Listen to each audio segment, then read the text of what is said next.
grande obra de Atocha y el Instituto Secular Hijas de la Natividad de María. Quiero a continuación resaltar acontecimientos que ocurren en este año 2015. Celebramos el año de la vida consagrada declarado por el Papa Francisco y las hijas de la Natividad de María somos consagradas. Sabemos que don Baltasar tenía un espíritu misionero grande y entusiasta y vivía con la ilusión de que su instituto se expandiera a otros países, a los que llamaba campos de nieve, para llevar el mensaje de Cristo. Y Dios le concedió la dicha de hacer realidad esta ilusión y este sueño en vida, siendo él mismo quien fundó en Uruguay y Venezuela hace ahora 60 años.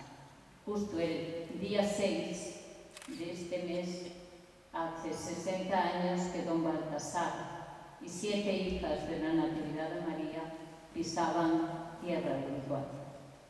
Y en junio lo hacía en Venezuela. Con ilusión nos preparamos para celebrar el centenario de la entrada triunfal en el barrio de Atocha del Niño Precioso. Ese tesoro, nacido de la inspiración y del amor de don Baltasar a Jesús Eucaristía, cuya apertura solemne tendrá lugar el próximo 16 de mayo. Don Baltasar, hace 75 años, fundó las 2 primeras filiales de la Grande Obra, justo a los 25 años, cuando celebraban las bodas de plata de Niño Jesús, en el barrio de la entrada del Niño Jesús en el barrio de Atocha, pues él funda las 2 filiales, que es Fuente de Une, con el nombre de Escuela Hogar San José, y el de tantos que llamó Escuela Hogar Nuestra Señora del Carmen. Y ahora permítame que en este momento agradezca a Pablo Carballido su contribución al esplendor de esta solemnidad, dejando al Niño Precioso como nuevo después de largos meses de paciencia y cariño de restauración. Entonces, gracias, Pablo, por el amor y entrega con que te has dedicado a poner hermoso a este niño.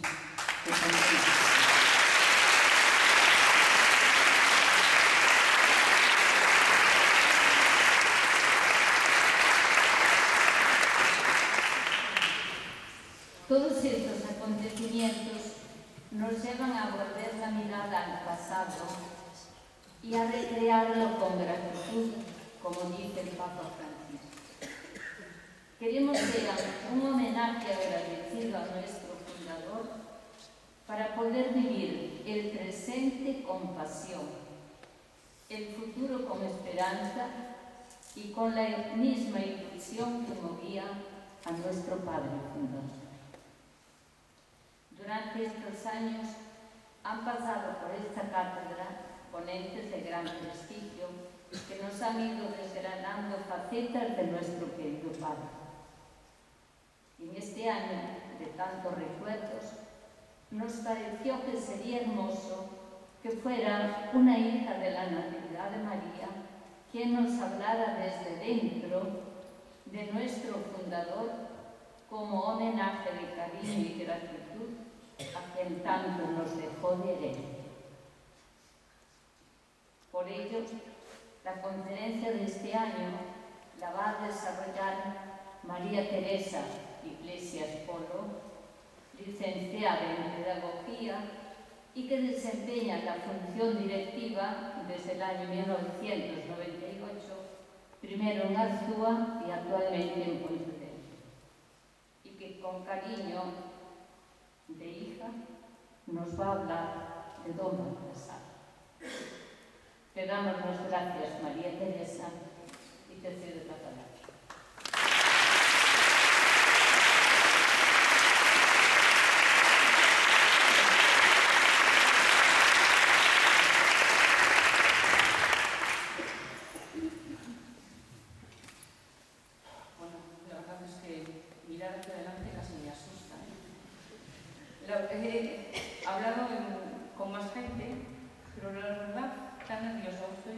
externo.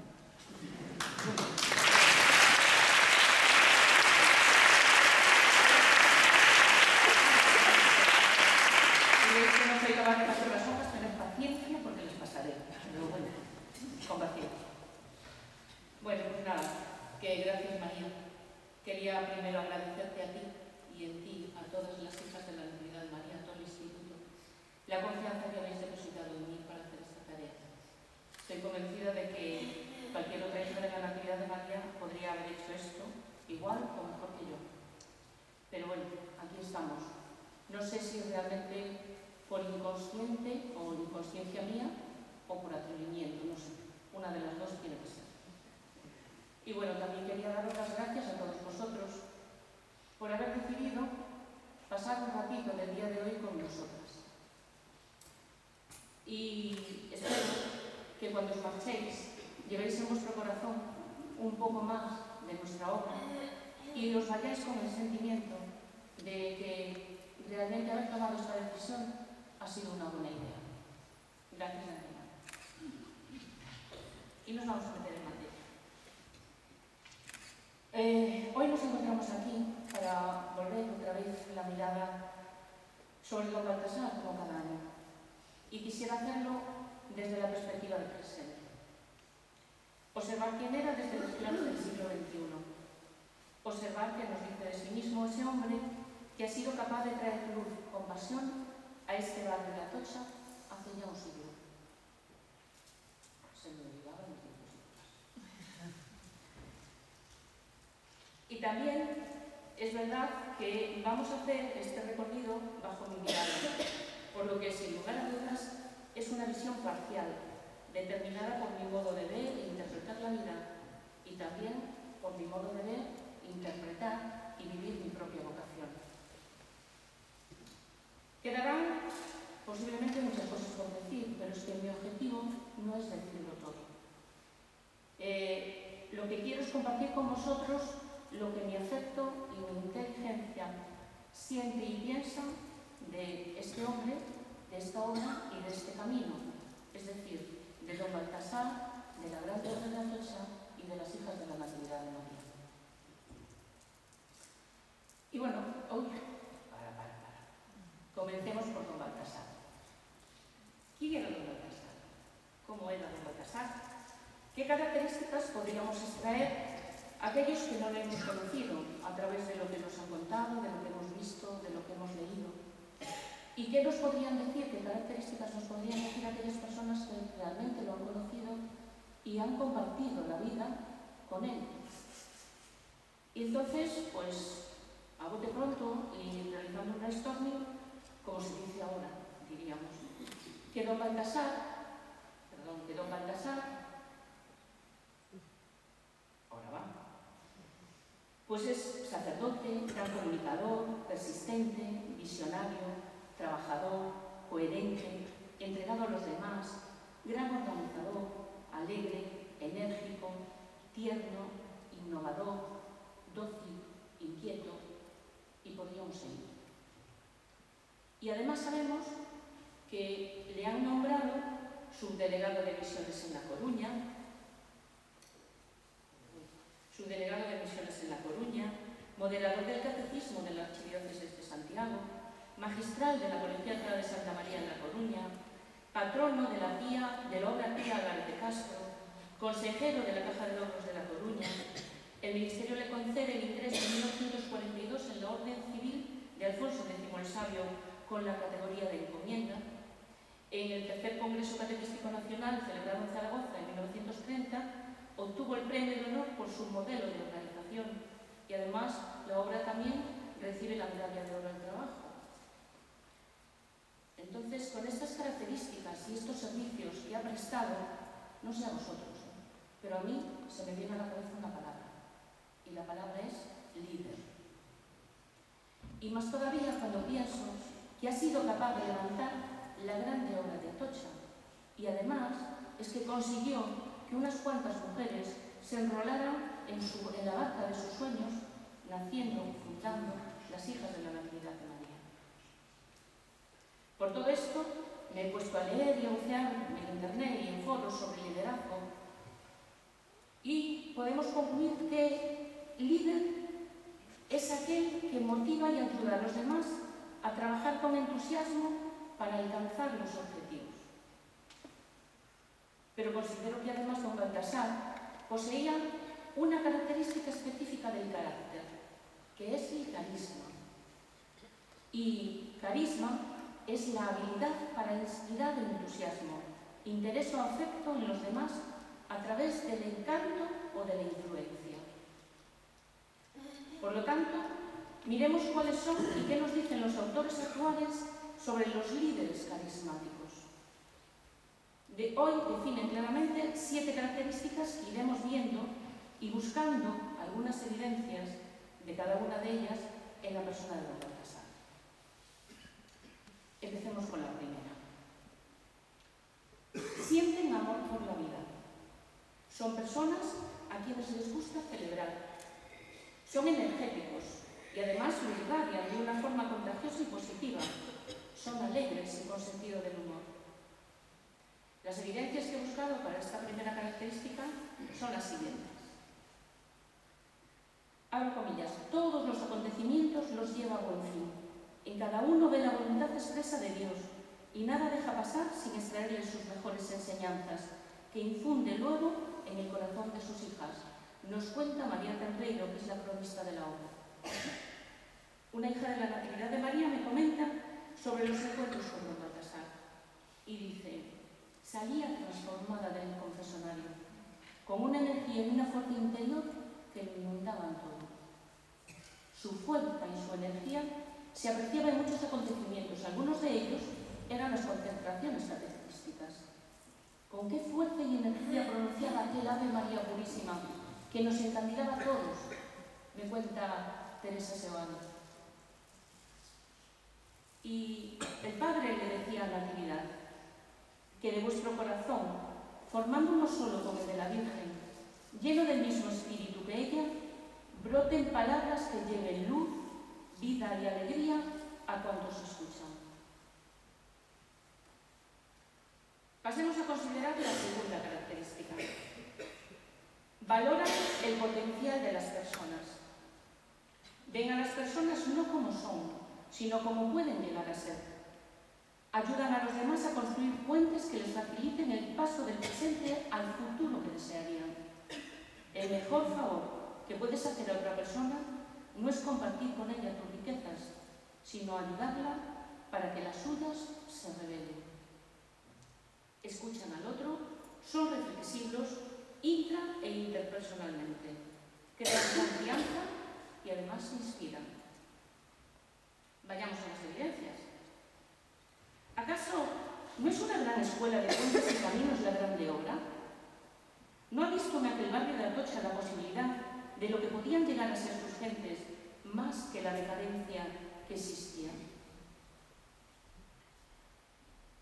Abro comillas. Se debe advertir que de sus conversaciones o manifestaciones íntimas o familiares se desprendían siempre ideas muy luminosas y consejos saludables. Leo en las crónicas de la obra. Nos hacía sentir a cada una como la más importante. 3. Dan esperanza. Llegan a enganchar con las personas a través de pintar un mañana mejor que el presente. El futuro está lleno de maravillosas oportunidades y sueños por realizar, aunque siempre están atentos a la realidad inmediata. No se resignan a gestionar exclusivamente las circunstancias del presente. No son conformistas. Su descontento conduce a la acción y esta al cambio. Persistentes e innovadores. Son creativos y flexibles de mente. Estas dos características son las que distinguen o diferencian precisamente a las personas que son carismáticas de las que son simplemente competentes. Pasamos a las evidencias. En los comienzos de la grande obra ha tenido que luchar contra las reticencias del cardenal Martín de Herrera, que, textualmente leo, no era partidario que se instaurase nada nuevo en su diócesis. En un primer momento no le da su aprobación, sino hasta después de hacerle varias visitas, de las cuales volvía más desanimado que antes de emprender el viaje para suplicarle, nos cuentan las crónicas. Y su sueño era realizar en La Coruña una escuela para la promoción de la mujer. Objetivo, promoción de la mujer. Escuela para la mujer. Pero, atento a la realidad, observa que estas no asisten muchas veces a clase porque se tienen que quedar cuidando a sus hermanos pequeños mientras que su madre se van a trabajar. Entonces, ¿qué es lo que hace? Pronto ampliará 2 clases más, una de niñas y otra de niños, fuera de su objetivo inicial, flexibilidad de mente. La clase de niños era lo que hoy entendemos como guardería. Así solucionaba el problema de la asistencia de sus hermanas. Y lo que él propone en La Coruña es innovación, no porque estuviese o no estuviese descubierto, estamos hablando de la metodología de las escuelas salesianas, sino por su búsqueda apasionada del mejor método. Y eso es lo que ha implantado en el barrio de Atocha en el año 23, dándole su impronta. Incluso nos cuenta, en las crónicas, que en el 36, durante la visita al centro de 2 inspectores, por cierto, no con muy buenas intenciones, les enseñan las aulas con las mesas circulares y ovaladas, dice textualmente, para potenciar el trabajo en colaboración, tan de moda en aquel momento, año 36. ¿A qué nos suena, profes? Aprendizaje cooperativo, ¿verdad? Tan de moda en este momento. 4. Comparten con los demás. Añaden valor a las personas al compartir su sabiduría, recursos y tiempo. Consideran que el poder de la inclusión es esencial y por ello invita a otros a unirse a él en el proceso de compartir y aprender de las experiencias. Implican a los demás en el proyecto. Abrazan el espíritu de trabajo en equipo y valoran la compañía de una forma positiva. El carisma es una energía invisible cuyos efectos son visibles. Vamos a las evidencias ahora. Implica un grupo de niñas del Catecismo de la Atocha en su proyecto. De ahí surgirá el Instituto Secular Hijas de la Natividad de María. Y además era un incansable trabajador. En el 31 es nombrado moderador de catequesis de la diócesis y se dedica, junto a algunas de las hijas de la Natividad, a una misión, a la entrega y al apoyo a los catecismos rurales. Pasemos a la 5ª característica. Piensan constantemente en los demás. Para ellos no existe mayor satisfacción que pensar continuamente en los demás. Se preocupan más por hacer que los demás se sientan bien consigo mismos que por hacer que los demás se sientan bien con él. Entienden el error como aprendizaje, como posibilidad y no como fracaso. Vamos a las evidencias. Reunión con las profesoras con el fin de cambiar impresiones sobre la escuela. Curso 23-24. Entre los consejos que les aporta el padre, cito textualmente, usar los menos castigos posibles. Mucho más conseguiremos con la reflexión cariñosa. Y cuentan las profesoras, deseábamos hacer recuento de nuestra vida interior y saldar con borrón y cuenta nueva todas las deudas contraídas con el Señor y los hermanos. En este sentido, hemos encontrado la mejor comprensión y la más eficaz ayuda. Se referían a la pasada. 6. Descubren y utilizan su estilo propio. Stephen Covey nos dice, una palabra describe el camino hacia la grandeza, la voz. Aquellos que en su camino encuentren su voz, aquella que les sirva para inspirar a otros a encontrar la suya, que los distingue de los demás, visionarios, habrán encontrado el camino hacia el liderazgo carismático. Y digo, nos cuentan las crónicas, es un cuentacuentos. Nos llevaba de excursión con la imaginación y el corazón, a partir del Evangelio. Inventa cuadros, la niña vendada, el sastre, campos de nieve, hornos de fuego, para que las niñas entiendan mejor los que les quiere enseñar. Y vuelvo a interpelar a los profes. ¿A qué nos suena esto? A inteligencias múltiples. Busca distintas maneras para que los demás puedan entender lo que él quiere llegar a explicarles. En 1916 aprovecha la memoria de la excursión a Ferrol para expresar lo que se había sentido llamado a realizar en el barrio de Atocha. Digo textualmente: el guante suelto, ¿quién lo recoge? Hoy queremos gran cocina, gran escuela y gran taller y gran iglesia. Esto es lo que llamamos desde hoy la grande obra de Atocha, recogen las crónicas. Estamos hablando del 16. Hasta el 23 no comenzará la obra. 7. Utilizan su carisma como una forma de incrementar su influencia para hacer el bien. Predican con el ejemplo, son coherentes y actúan en consecuencia con las ideas que propugnan. Asumen riesgos y se sacrifican. Y las evidencias que he escogido para aquí son las siguientes. Se había propuesto a sí mismo, leo textualmente, ser el servidor de los pobres y los pequeños. Se entregó de lleno al catecismo. Así lo vemos barriendo él mismo la capilla, haciendo listas, formando secciones, discurriendo fiestas religiosas.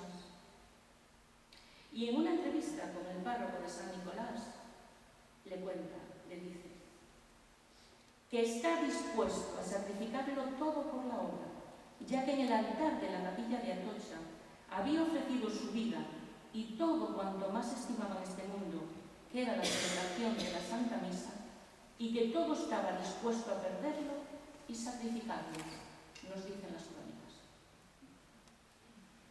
Y hasta aquí lo que he leído. Pero yo considero que teníamos que poner otra característica más. Una octava que sin ella entiendo que a don Baltasar le falta la esencia. Y esa característica es que es un hombre profundamente enamorado de Dios y de María, y que se siente elegido por él y se abandona a su amor y a su providencia. Y él dice, el Señor primero me desprendió de todo y luego me eligió.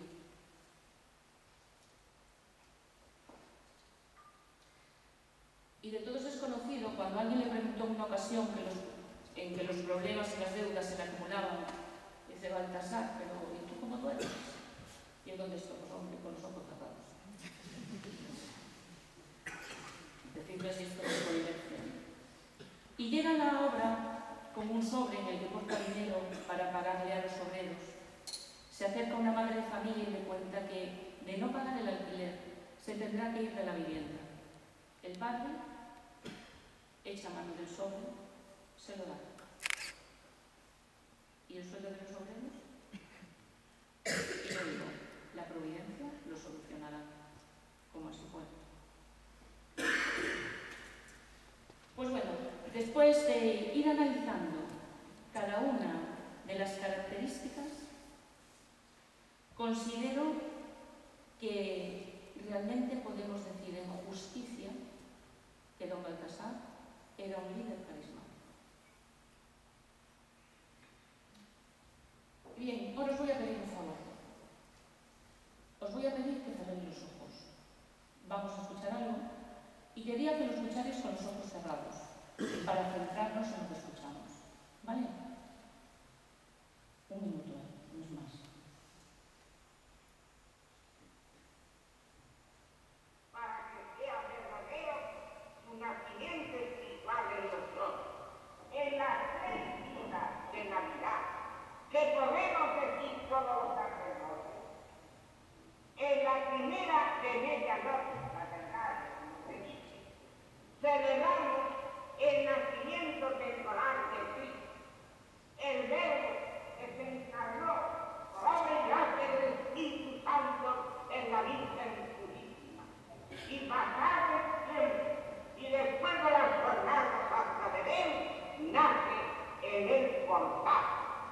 el nacimiento temporal de Cristo nuestro Señor. En la segunda misa de la mañana, que llaman de pastores, celebramos el nacimiento espiritual de Cristo en cada uno de nosotros.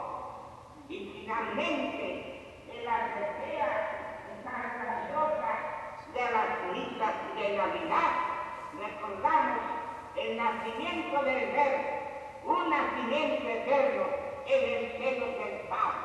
Ese mismo Verbo que cuando subamos al cielo ha de servirnos de una proyección tan luminosa, tan excelente, que nos llegará de paz y alegría eterna. Por eso, que el cielo es un nacimiento tan hermoso, tan precioso, que una vez que se ve, no puede apartarse la vista de él. Pues ahora lo que quería era que os pusierais de pie y la persona que tenéis detrás comentaseis lo que vuestro corazón ha sentido y lo que vuestra mente ha pensado durante medio minuto cada uno. Yo os voy a mandar el cambio. Empezamos. De pie y hablamos con la persona de atrás.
¿Lo habéis hecho estupendamente?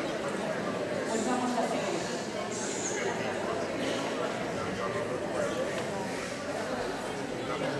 ¿Conocéis el cúmulo?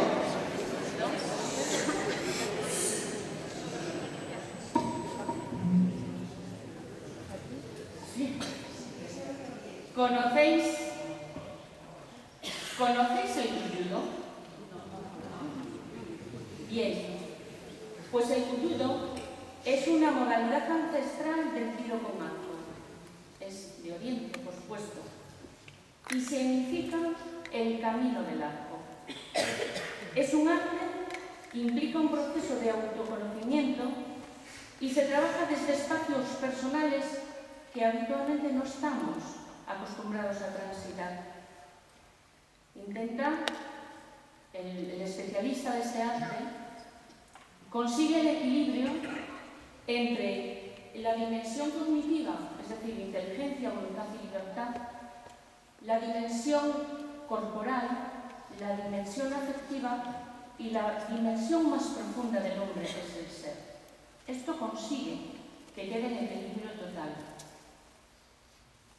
Además, en el judo, tiro con arco, la diana no es el objetivo. El objetivo es otro. Es lo que os decía antes, vivir el camino del arco. Es la conexión con unos valores más grandes que nosotros mismos, que nos trascienden y que a la vez nos elevan. Solo se logra llegar a la diana si somos capaces de viajar en la flecha.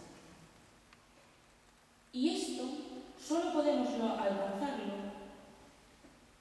si ponemos nuestra energía en ella.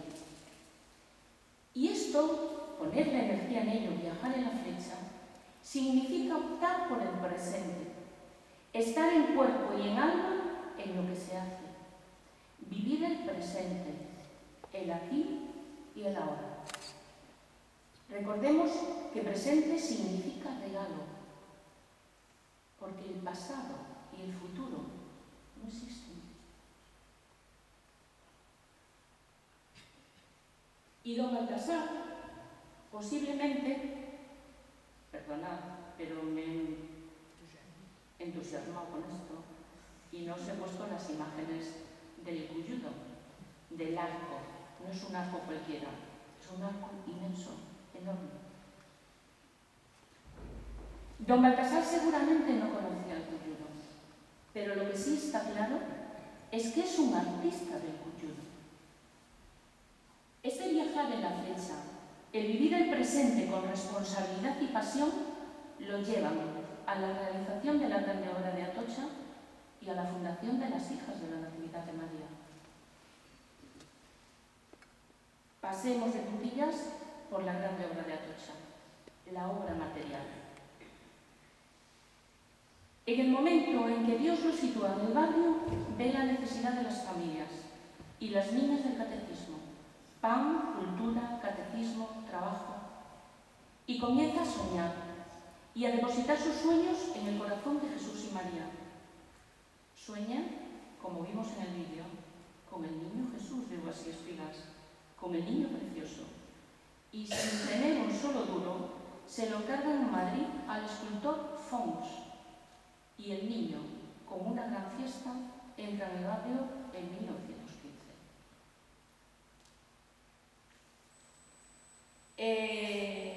Ya en 1916 está soñando con la grande obra y en diciembre del 18, después de haberle sido regalado el solar, se pone la primera piedra.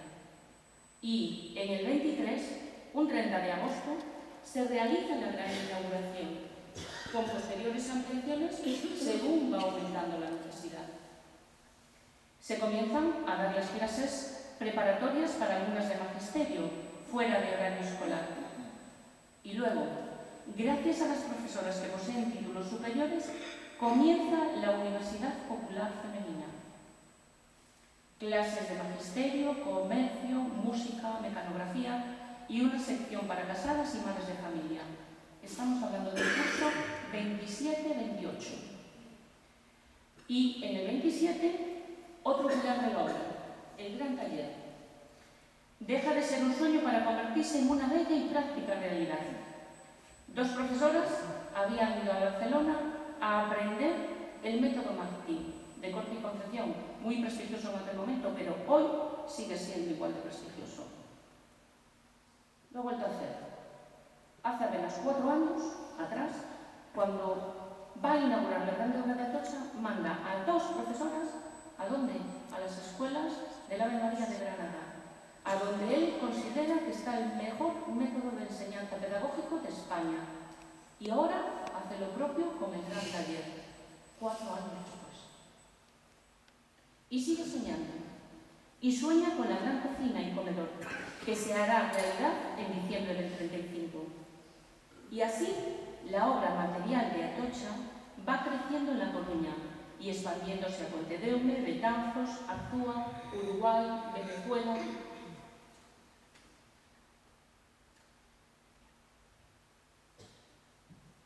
Y me he vuelto a olvidar. Detengámonos ahora en la obra viva, las Hijas de la Natividad de María. Paralelamente a los sueños anteriores tiene otro muy grande, que tiene que ver con esas niñas del catecismo de Atocha y esa obra que quiere llevar a cabo. ¿Quién me puede ayudar en esta tarea de la educación de la mujer? ¿Quién mejor que estas niñas que están creciendo a su lado, recibiendo sus enseñanzas y que se entusiasman con todo lo que él emprende? Cuando está próxima la inauguración de la Gran Obra de Atocha, hay congregaciones en La Coruña que se ofrecen para ayudarle, pero él cortésmente rechaza el ofrecimiento. Nos cuenta María Terreiro en las crónicas. 3 niñas del catecismo terminan la carrera de magisterio justo antes de la inauguración de la Gran Obra de Atocha. Y serán ellas las primeras profesoras, a las cuales se le irán sumando otras. Están haciendo la obra viva de Natividad. Hasta el año 29 vivían con sus familias. En este año, las que estaban libres de cargas familiares se reunieron en una vivienda adyacente a la obra para practicar la vida en común. Las demás pasaban el día en el centro realizando las tareas propias y los actos de piedad comunes. Santa Misa, oración personal, rosario, examen personal, charlas con el Padre. Tan solo iban a dormir a sus casas. Está recogido en las crónicas. Y llega la Segunda República. Y cierran las puertas de la Gran Obra de Atocha desde mayo del 31 hasta enero del 35. ¿Qué sucede con Natividad en este intervalo de tiempo? Las profesoras se dispersan y están sin ocupación de responsabilidad que las ligue a la obra. El 16 de agosto del 31, el Padre les envía una carta portadora de esperanza y de consuelo a cada una. Y comienzan a reunirse de vez en cuando en la casa de los padres de una de ellas, de María Baja, para cambiar impresiones, y a la vez se establecía la comunicación personal con sencillez y alegría. Nos recordaba, cuentan ellas, las catacumbas y la vida de los primeros cristianos. Durante este tiempo, nombra un moderador del catecismo de la diócesis al Padre, y este se dedica, entre otras cosas, a dar apoyos a los catecismos rurales para mejorar su organización y funcionamiento, tarea en la que es acompañado por varias profesoras. Estas también atenderán catecismos del extrarradio y darán clases particulares que en ese momento eran muy demandadas porque otros colegios de La Coruña habían corrido la misma suerte que la Gran Obra de Atocha. En este momento se encontraban cerrados. Para la Natividad, a pesar de las circunstancias difíciles por la situación política nacional, cito textualmente, fueron años de mucha fecundidad apostólica. En el año 34, recordemos que la obra está cerrada por la República, don Baltasar hace una reflexión con Natividad que está recogida en las crónicas y que es espectacular. Voy a leerla textualmente. Y nos dice ver cómo la obra material y la obra viva, Natividad, pareciendo una misma cosa, son diferentes. La primera es como el cuerpo, mientras la segunda es el alma. Y así como el cuerpo puede morir y desaparecer, el alma no muere. Por eso, mirando a Natividad viviente, debemos considerarla muy superior a la obra material. Antes, como nuestra mirada era muy limitada, la confundíamos en una sola, la grande obra de Atocha, porque nuestra acción estaba toda en ella. Veíamos a Natividad como una estrella lejana y a la obra como ese sol de mucha mayor potencia, porque lo teníamos más cerca. Ahora la obra viva, Natividad, es el sol, es la vida, y la obra material es una derivación de ella, un punto, una estrella de bastante menor importancia. De aquí que, iluminado nuestro entendimiento por la luz divina de la fe y abasado nuestro corazón por el divino amor, estemos dispuestos a aceptar la voluntad de Dios, sea esta cual fuere, porque aunque la obra llegase a desaparecer, no por eso desaparece en Natividad. Esta está muy por encima de la obra, que no ha de ser más que un medio para la manifestación de Natividad. Uno de tantos que tendrá, si es así la voluntad de Dios. Podemos, pues, considerar la Natividad, la obra viviente, bajo 3 modalidades diferentes. Una, Natividad unida y trabajando en la obra. 2, Natividad independiente o aislada de la obra. Y 3, Natividad unida a la obra y a la vez atendiendo a otras manifestaciones o actividades apostólicas, donde el Señor quiera llevarla para trabajar por su gloria.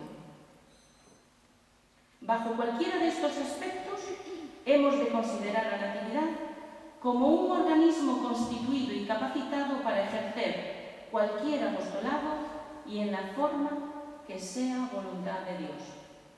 Y cierro comillas.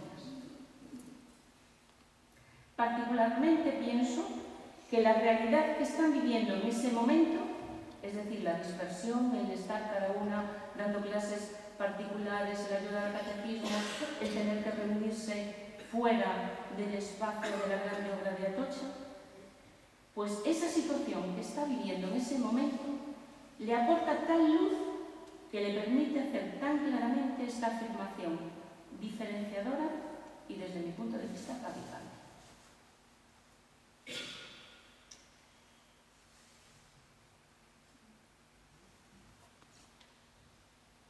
La obra viva sigue aumentando al igual que la obra material, y don Baltasar, pensando en la continuidad de aquella, expresa la necesidad de crear un seminario para ir formando a los miembros de nueva incorporación y, de algún modo, garantizar que se mantiene su identidad y misión. Esto sucederá en el año 37. 5 serán las primeras seminaristas.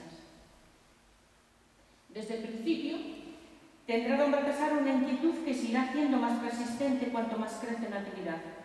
Es necesario darle una forma jurídica para que esto se mantenga, aunque yo no esté. El problema se plantea al no encontrar ninguna que le convenza. La congregación o institución religiosa no le parece una forma adecuada porque no se ajusta a la misión que entiende debe tener la actividad, que es cerca de los niños y de sus familias, visitándolos y acompañándolos en sus necesidades, cerca de los pobres y de aquellos donde el Señor quiere llevar a la actividad. Y cito textualmente de las crónicas: veía que para cumplir debidamente los fines de la grande obra les era necesario a sus miembros una libertad de movimientos que no se los permitía la vida religiosa. Y Mercedes Gómez me cuenta: una de las misiones que teníamos era visitar a los niños y niñas cuando se ponían enfermos y recogerlo en el diario. Al regresar yo de una de esas visitas, me encontré con el padre y me preguntó: ¿qué te pasa, hija?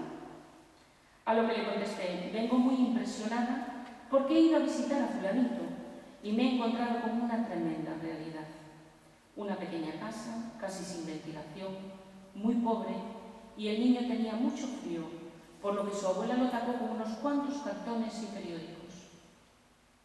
¿Y tú qué has hecho?, le pregunta el padre. ¿Y yo qué podía hacer, padre? Entonces él coge algo de dinero, se lo da y le dice: ve a comprar una manta y llévasela.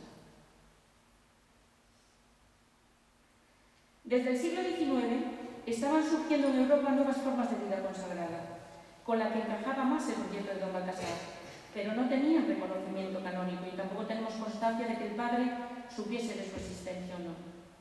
Será en el 47 cuando encuentra la solución con la promulgación de la Constitución Apostólica Pro Vida Mater Ecclesia, en la que se regula una forma de vida activa, los institutos seculares. Dice el Papa Francisco en mayo del 2014 que este documento fue un gesto revolucionario en la Iglesia para dar estructura e institucionalidad a los institutos seculares y que estos, es decir, los institutos seculares, son un gesto de valentía en la Iglesia en ese momento. Y nosotros somos el primero y el único instituto secular gallego. Comienza el padre soñando con una grande obra material y esta le lleva a ser el medio por el cual se hace realidad ese sueño de Dios para el mundo, la obra viva, las hijas de la Natividad de María. Y dónde estamos presentes actualmente? Pues, además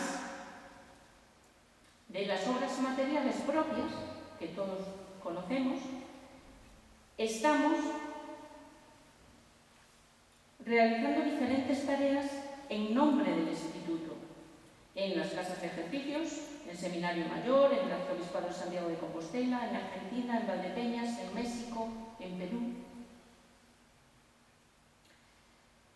¿Y qué es un instituto secular? Pues traigo 3 documentos que nos dicen, nos aportan luz sobre lo que son los institutos seculares. La Provida Mater Ecclesiae nos cuenta sociedades clericales o laicas cuyos miembros, para adquirir la perfección cristiana y ejercer plenamente el apostolado, profesan en el siglo los consejos evangélicos. Hasta ese momento solamente podían profesarlo las congregaciones o institutos religiosos. El Concilio Vaticano II dirá: aunque no sean institutos religiosos, llevan sin embargo consigo la profesión verdadera y completa en el siglo de los consejos evangélicos, reconocida por la Iglesia. Esta profesión confiere una consagración a los hombres y mujeres laicos y clérigos que viven en el mundo. Y el nuevo Código de Derecho Canónico, en el número 710, dice: un instituto de vida consagrada en el cual los fieles viviendo en el mundo aspiran a la perfección de la caridad y se dedican a procurar la satisfacción del mundo, sobre todo desde dentro de él. En los 3 documentos aparecen con claridad los elementos esenciales de los institutos seculares, que son la consagración, la secularidad y el compromiso evangélico. Detengámonos ahora en identificarlos en la obra viva que impulsó el Señor a través de don Baltasar. Elementos de los institutos seculares: la consagración. Las hijas de la Natividad de María nos consagramos al Señor en pobreza, castidad y obediencia. Hemos puesto al Señor al volante de nuestra vida, aunque en ocasiones nos parece que va demasiado a prisa y nosotros, con reflejo de conductor, pisemos un poco el freno, ¿no? Pero bueno, ahí vamos. Nos parece peligroso, pero seguimos. Los consejos evangélicos los vivimos en un contexto comunitario, configurado como comunión, es decir, comunidad de dimensión psicológica, no topográfico-física. Es decir, en Natividad existen con igualdad de derecho y condiciones una sola clase de miembros, pero según la forma de vida nos constituimos en 2 grupos: las que vivimos en grupo formando hogares y las dispersas que libremente eligen su forma de vida y su profesión en el mundo. Aunque por las necesidades del momento en que surge en el instituto, como acabamos de ver, y también por la labor que desempeña, el mayor número de miembros vivimos en grupo formando hogares.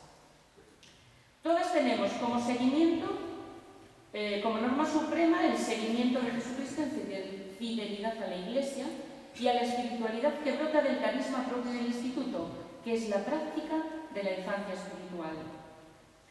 Una profunda y tierna filiación mariana. Por esa infancia espiritual debemos adquirir conciencia de nuestra propia pequeñez y vivir el abandono en Dios, en el espíritu de la Virgen, que en la Anunciación se abandonó completamente en Dios y se confió a Él sin reservas por medio de la fe. María está presente constantemente. Ella es maestro, es modelo de vida espiritual y escuela de virtudes. En este espíritu de humildad evangélica, las hijas de la Natividad de María debemos distinguirnos por intensa vida eucarística, trato familiar con Jesús sacramentado, vivimos la alegría de Jesús niño, ofrecimiento y oración especial por la santificación de los sacerdotes. Trabajamos por llevar a todos los hombres al encuentro personal con Dios y con nuestra oración y apostolado ser profundamente misioneras. Pasemos a la segunda característica, que es la secularidad. Asumimos compromisos propios de laicos, permanencia en una familia, inserción en múltiples modos de compromiso social sin descartar el político. Este es el aspecto diferenciador con respecto a las formas de vida consagrada que existen en la Iglesia hasta ese momento, juntos y enviados incluso estáis solos. Hace tiempo escuché una imagen que es muy clarificadora y hasta hoy no he escuchado otra mejor. En las formas de vida consagrada que existían hasta el momento, es decir, en las instituciones y congregaciones religiosas, es la comunidad la que actúa a través del miembro. Y el ejemplo sería un equipo de fútbol. El equipo de fútbol no existe si no están los 11, ¿vale? Pero imaginaos, juega el Barcelona contra el Real Madrid y mete 2 goles Messi y resulta que le gana al Madrid. ¿Pero quién le gana? ¿A Messi? No, le gana al Barcelona. Es la comunidad, es el conjunto. Messi metió el gol, pero es el conjunto. El Barcelona es el que gana. Si hablamos de institutos seculares, el partido lo juega cada miembro. Imaginaos la Copa Davis. El partido lo juega Nadal. El partido lo juega Ferrer, ¿verdad? Pero ellos han sido enviados por España. Y si ellos ganan ese partido, ¿quién gana? España. Pero es su partido. En cada uno de los partidos está España. Y quien gana es Nadal o es Ferrer. En cada una de las personas, de los miembros, de las hijas de la Natividad de María, va la Natividad de María. Llevamos el envío de Natividad y en cada una de nosotras y en cada día se juega el partido. Mediante la síntesis de consagración y secularidad, tratamos de introducir en la sociedad las energías nuevas del reino de Cristo, buscando transfigurar el mundo desde dentro, con las fuerzas de la bienaventuranza. Estar en el corazón del mundo como el corazón de Dios, dice el Papa Francisco. Consagración y secularidad son inseparables. Vivimos la total pertenencia a Dios y a la vez nuestra actividad en la sociedad, en la cultura, en la política, bajo la acción del Espíritu, contribuyendo a esas realidades seculares. Lo que muchas veces hemos escuchado en relación a esta forma de vida a modo de fermento en la masa, y cuya imagen también recoge la exhortación apostólica a vida consagrada. Nos dice el Papa Francisco: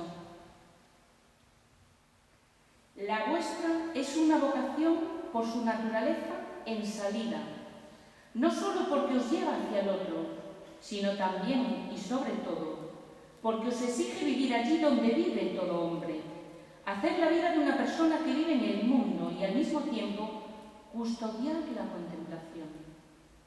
Contemplar la realidad, las bellezas del mundo, los pecados graves de la sociedad, todas estas cosas y siempre en tensión espiritual. Por eso vuestra vocación es fascinante, porque es una vocación que está justo ahí, donde se juega la salvación, no solo de las personas, sino también de las instituciones. Y pasemos a la última característica, que es el compromiso apostólico.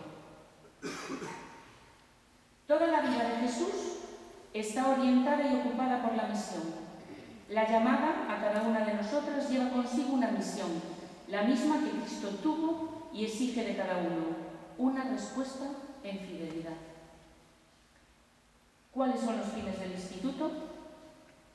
Seguir más de cerca a Jesucristo, respondiendo a la llamada del Señor, participar en la función apostólica y evangelizadora de la Iglesia en el mundo y desde el mundo, a manera de fermento, por el testimonio de nuestra vida y fidelidad a la consagración. Dedicación preferente a la catequesis, a la enseñanza, a la mujer, preocupándonos de modo especial por los pobres, los niños y la mujer. Educar a la mujer es educar hombres y levantar pueblos. Y responder con generosidad a lo que pidan los signos de los tiempos, abiertos a las necesidades del mundo, en la línea de la vocación secular y de nuestro propio carisma. ¿Qué espera y qué necesita hoy la Iglesia de nosotros?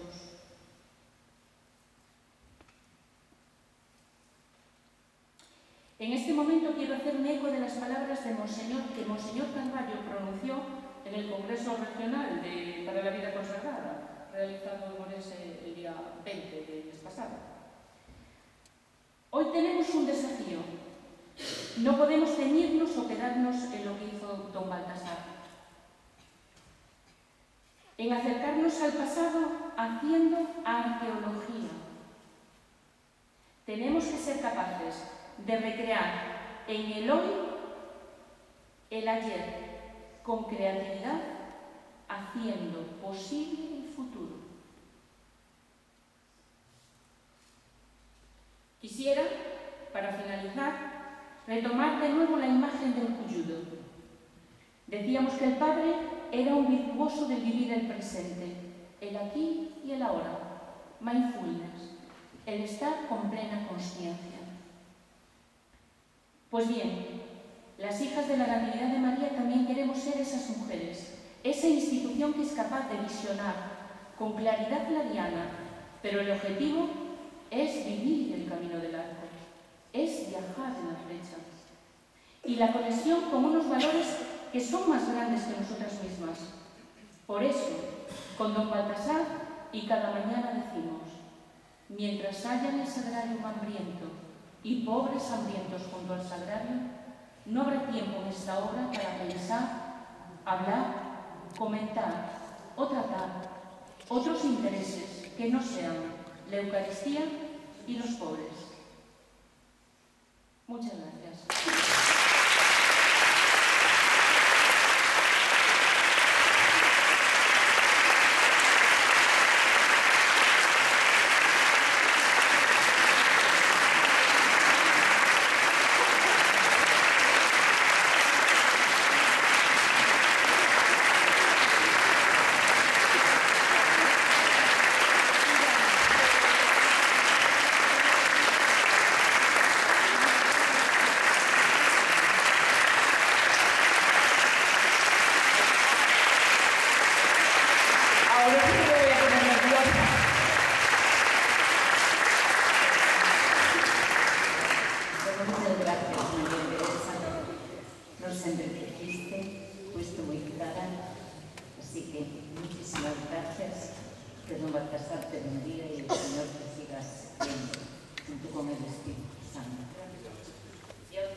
Gracias por compartir este día, esta tarde tan fría que estamos, que fueron generosos y vinieron. Entonces creo que valió la pena el hacer el esfuerzo, ¿verdad? Don Gabriel. Que no soy yo. Bueno, que muchas gracias. Buenas noches y a descansar.